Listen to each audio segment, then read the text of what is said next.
Assalamualaikum dan hai korang. Hari ni hari Sabtu, which is 17 hari bulan 1.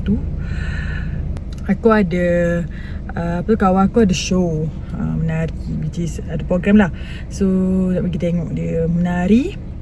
Dan sekarang aku lagi mana ni? Aku nak pergi bilik kawan baik aku. Sebab tu bilik seorang-seorang sendu kan.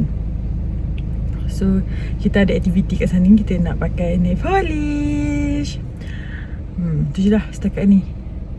So abaikan muka barai aku. Memang aku tengah berekod sekarang sebab ke period. So tak apa.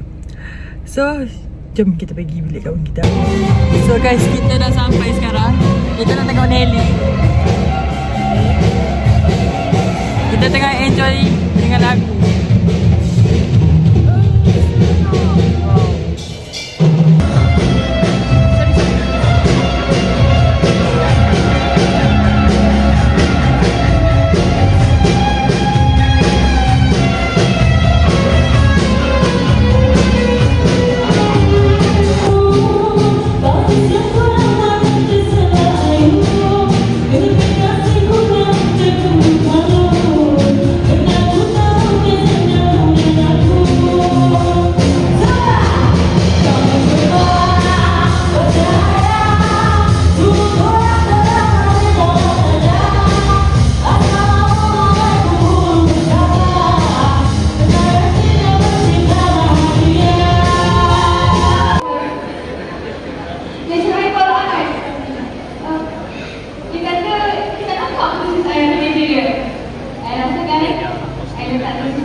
Untuk hari ini vlog saya. Tahniah Nelly, and bye. Don't forget to share, comment, like and subscribe.